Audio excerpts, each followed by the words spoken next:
Right, okay, so this is for Titleist T200 3-iron. I've had to drill out the hosel to make it parallel to fit the shaft. It is a Ventus hybrid shaft 10X from Fujikura. It's a fantastic shaft. I've tipped it 1/2 inch. This is for a Lynx golfer, so that just helps it be a little bit stronger in the tip. There's a 7 gram tip weight in the end there. And what I do is I dry weight it first, so I'm just going to pop it in the swing weight scale, so bear with me. Right, okay, so it's in the swing weight scale. So you've got the shaft, the grip, we need 2 layers of tape, so I pop that on the swing weight scale anyway. So it's in there, it's all dry weighted, so it's not glued. And I want this a little bit heavier, so I don't want to put too much weight in the tip, so I'm going to add a little bit of tungsten powder to the glue, to the epoxy, and that should take it over to hopefully D4, which is where I want it. And I'll measure it again once all the glue's in there. So there we go. Let me just mix the glue for you. Right, okay, so this is me mixing the glue. So I'm using a scale because I want to add a little bit of tungsten powder into the glue to just tip it over to D4. Obviously there's the weight of the glue, but because I don't use that much glue, I need to use the weighing scale to measure out. I want about 2.5–3 grams, and that'll take it over. So we'll put a little bit of glue.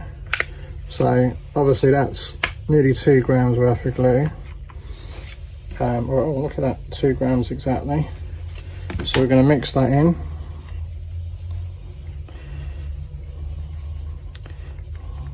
So try and mix it, give it a good old mix. This glue will set in an hour and be ready to use in an hour, although I sort of recommend leaving it, you know, just for a little bit longer, you know, half a day maybe, just to make sure. Yeah, I don't know if anyone's in that much of a rush to hit a golf club.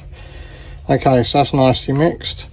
Okay, so obviously I've got to wait at the T-peg on there now. So if we look at 2.84, so I'm looking to make this up to just over, I don't know, about 5.5 grams. Oh. So that's up to 6, but obviously, like I said, I'm not using all of the glue, so I've put a little bit too much on there, but that's because I'm not going to be using. Right, okay, so we've now got to put the grip on, so we need 2 layers of tape plus the double-sided. So I'm going to put the grip on there, mark a little line, and put 2 layers of thickening tape on. So I use brown tape, it's nice and consistent. You get no bubbles and ridges and that. It's really easy to pop on. Make sure you don't overlap the tape joins, otherwise you'll get like a ridge. There we go, so it's all nice and smooth. Get a little bit of double-sided.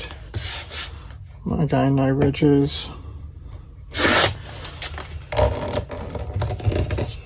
Pop that round a little bit at the end, so we roll over the end so you don't get dirt down the shaft.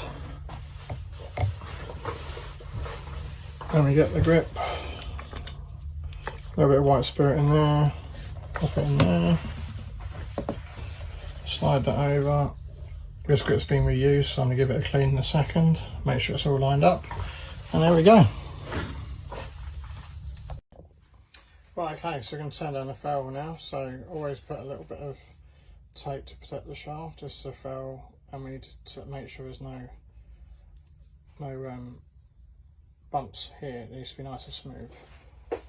So always turn against the belt, so I'm going to turn the belt on. Oh, here we go. I'm going to turn the belt on, and the belt's going to be going down, and I've got to turn up into that thing with a little bit of pressure.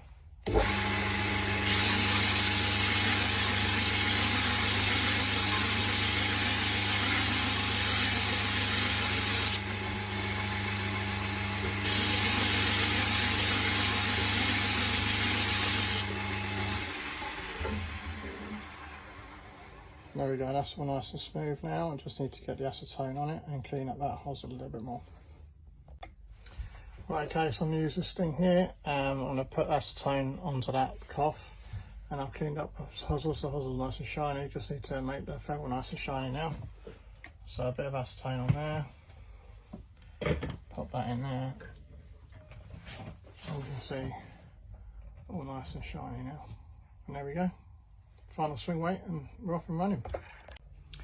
Alright, and there we go. Golf club's in, D4.1. Pretty happy with that. Ready to go.